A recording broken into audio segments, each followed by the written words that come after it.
Al hablar del presidente de la Iglesia de Jesucristo de los Santos de los Últimos Días, el Señor proclamó: además, el deber del presidente del oficio del sumo sacerdocio es presidir a toda la Iglesia y ser semejante a Moisés. Sí, ser vidente, revelador, traductor y profeta, teniendo todos los dones de Dios, los cuales Él confiere sobre el cabeza de la Iglesia. He tenido la bendición de ser testigo de algunos de los dones de Dios sobre sus profetas.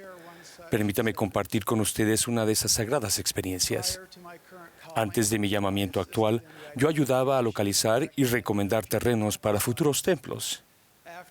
Después del 11 de septiembre de 2001, los controles en las fronteras de los Estados Unidos aumentaron, por lo que muchos miembros de la Iglesia tardaban en cruzar de 2 a 3 horas cuando iban de Vancouver, Canadá, al templo de Seattle, en Washington. El presidente Gordon B. Hinckley, el presidente de la Iglesia en aquella época, sugirió que un templo en Vancouver bendeciría a los miembros de la Iglesia. Se autorizó la búsqueda de un terreno y tras examinar varias propiedades de la Iglesia, se inspeccionaron también otros terrenos que no pertenecían a la Iglesia. Encontramos un hermoso terreno destinado a zonificación religiosa junto a la carretera transcanadiense. El terreno tenía un acceso excelente, estaba lleno de hermosos pinos canadienses y gozaba de una ubicación prominente que lo haría visible a miles de automovilistas en tránsito por la ruta. Presentamos el lugar con imágenes y mapas en la reunión mensual del Comité de Terrenos de Templos, y el presidente Hinckley autorizó que se firmara el contrato y se llevaran a cabo los estudios necesarios. En diciembre de aquel año informamos al comité que los estudios se habían completado y que esperábamos la aprobación para proceder a la compra. Tras escuchar nuestro informe, el presidente Hinckley dijo: siento que debo ver el lugar. Ese mismo mes, 2 días después de Navidad, fuimos a Vancouver con el presidente Hinckley, el presidente Thomas S. Monson y Bill Williams, arquitecto del templo. Nos recibió Paul Christensen, el presidente de la estaca local, quien nos llevó al terreno. Era un día un tanto húmedo y neblinoso, pero el presidente Hinckley salió de un salto del auto y comenzó a caminar hacia el lugar. Tras pasar allí un tiempo, le pregunté al presidente Hinckley si le gustaría ver otros terrenos que se habían considerado. Él dijo que sí, que le gustaría mucho. Al examinar los otros terrenos, pudimos comparar sus virtudes. Dimos una enorme vuelta por Vancouver viendo las otras propiedades y finalmente regresamos al terreno original. El presidente Hinckley dijo: este es un lugar hermoso. Y luego preguntó: ¿podemos ir al centro de reuniones que tiene la iglesia a unos 400 metros de aquí? Por supuesto, presidente, respondimos. Regresamos a los autos y fuimos al cercano centro de reuniones. Al llegar a la capilla, el presidente Hinckley dijo: giren a la izquierda. Giramos y avanzamos por aquella calle, tal como nos había indicado. La calle tenía una leve pendiente. Justo cuando el auto llegó al punto más alto, el presidente Hinckley dijo: paren el auto, paren el auto. Entonces señaló a derecha a un terreno y dijo: ¿qué tal este terreno? Aquí es donde va el templo. Aquí es donde el Señor desea el templo. ¿Pueden comprarlo? Nosotros no habíamos visto ese terreno, estaba mucho más lejos y apartado de la carretera principal y no estaba a la venta. Cuando respondimos que no lo sabíamos, el presidente Hinckley señaló al terreno y repitió: aquí es donde va el templo. Permanecimos allí unos minutos y luego fuimos al aeropuerto para regresar a casa. Al día siguiente, al hermano Williams y a mí nos llamaron a la oficina del presidente Hinckley. Él lo había dibujado todo en una hoja de papel: los caminos, la capilla, girar a la izquierda aquí, una X en el lugar del templo. Nos preguntó qué habíamos averiguado. Le dijimos que no podía haber elegido un terreno más difícil. Tenía 3 propietarios, uno de Canadá, uno de India y uno de China. Y no contaba con la zonificación religiosa necesaria. Bueno, hagan lo mejor que puedan, dijo. Entonces ocurrieron los milagros. En pocos meses compramos el terreno y más tarde la ciudad de Langley, Columbia Británica, dio permiso para edificar un templo. Al reflexionar en esta experiencia, me llena de humildad darme cuenta de que, aunque el hermano Williams y yo teníamos formación oficial y años de experiencia en el mercado inmobiliario y en el diseño de templos, el presidente Hinckley no tenía esa capacitación oficial, pero tenía algo mucho más importante: el don de la evidencia profética. Él podía visualizar dónde debía erigirse el templo de Dios. Cuando el Señor mandó a los primeros santos de esta dispensación que construyeran un templo, Él declaró: «Constrúyase una casa a mi nombre de acuerdo con el modelo que les mostraré. Y si mi pueblo no la construye conforme al modelo que yo muestre, no la aceptaré de sus manos». Al igual que con los primeros santos, así es con nosotros hoy día. El Señor ha revelado y continúa revelando al presidente de la Iglesia los modelos conforme a los cuales se ha de dirigir el reino de Dios en la actualidad, y, a nivel personal, Él proporciona guía en cuanto al modelo en que cada uno de nosotros debe conducir su vida, de manera que nuestra conducta sea igualmente agradable al Señor.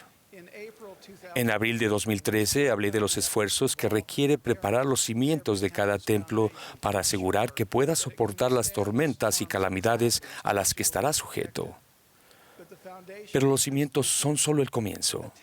Un templo está formado por muchos componentes unidos conforme a modelos predeterminados. Si nuestra vida ha de llegar a ser el templo que cada uno de nosotros está tratando de construir, tal como enseñó el Señor, sería razonable que nos preguntemos: ¿qué componentes debemos poner a fin de hacer que nuestra vida sea hermosa, majestuosa y resistente a las tormentas del mundo? La respuesta a esta pregunta se encuentra en el Libro de Mormón. Concerniente al Libro de Mormón, el profeta José Smith dijo: «Declaré a los hermanos que el Libro de Mormón era el más correcto de todos los libros sobre la tierra y la piedra clave de nuestra religión, y que un hombre se acercaría más a Dios al seguir sus preceptos que los de cualquier otro libro». En la introducción del Libro de Mormón se nos enseña que quienes obtengan un testimonio divino del Santo Espíritu de que el Libro de Mormón es la palabra de Dios, también llegarán a saber, por el mismo poder, que Jesucristo es el Salvador del mundo, que José Smith es su revelador y profeta de la restauración, y que la Iglesia de Jesucristo de los santos de los últimos días es el reino del Señor que de nuevo se ha establecido sobre la tierra. Estos son algunos de los componentes esenciales de nuestra fe individual y nuestro testimonio. Jesucristo es el Salvador del mundo. El Libro de Mormón es la palabra de Dios. La Iglesia de Jesucristo de los santos de los últimos días es el reino de Dios sobre la tierra. José Smith es un profeta y actualmente tenemos profetas vivientes sobre la tierra. En los últimos meses he escuchado todos los discursos de conferencia general que el presidente Nelson ha dado desde que fue llamado a ser apóstol. Este ejercicio ha cambiado mi vida. Al estudiar y meditar en la sabiduría acumulada por el presidente Nelson durante 34 años, de sus enseñanzas emergieron temas claros y constantes. Cada uno de esos temas se relaciona con esos componentes que acabo de mencionar o es otro componente clave para nuestros templos personales.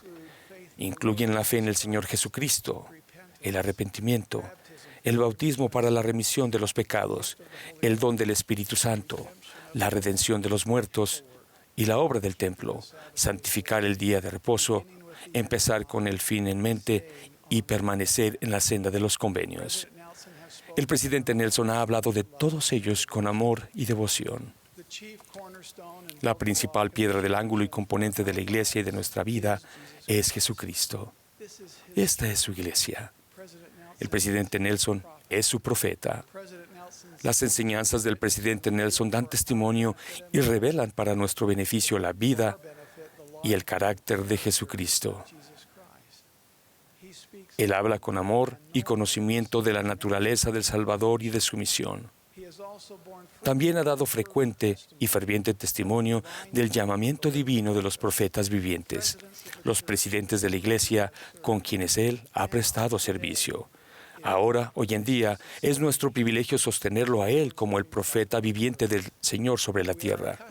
Tenemos la costumbre de sostener a los líderes de la Iglesia mediante el divino modelo de levantar nuestro brazo en forma de escuadra para manifestar nuestra aceptación y nuestro apoyo. Lo hemos hecho hace apenas unos minutos. Pero el verdadero sostenimiento va mucho más allá de esta señal física. Como se indica en Doctrina y Convenio 107-22, los miembros de la primera presidencia han de ser sostenidos por la confianza, fe y oraciones de la Iglesia. Llegamos a sostener plena y verdaderamente al profeta viviente a medida que desarrollamos el modelo de confiar en sus palabras, tener fe para actuar de acuerdo con ellas y luego orar por las continuas bendiciones del Señor sobre él. Cuando pienso en el presidente Russell M. Nelson, hallo consuelo en las palabras del Salvador cuando dijo: «Y si los de mi pueblo escuchan mi voz, y la voz de mis siervos que he nombrado para guiar a mi pueblo, he aquí, de cierto os digo, que no serán quitados de su lugar». Escuchar y prestar atención a los profetas vivientes tendrá un efecto profundo y aún transformador en nuestra vida.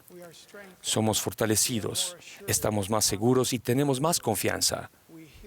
Escuchamos la palabra del Señor, sentimos el amor de Dios, sabremos cómo dirigir nuestra vida con propósito. Amo y sostengo al presidente Russell M. Nelson y a los otros que han sido llamados como profetas, videntes y reveladores.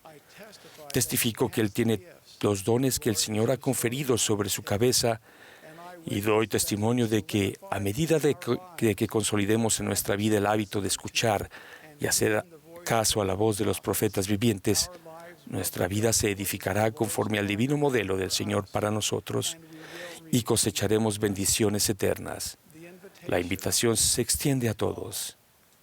Vengan a escuchar la voz del profeta. Sí, vengan a Cristo y vivan. En el nombre de Jesucristo. Amén.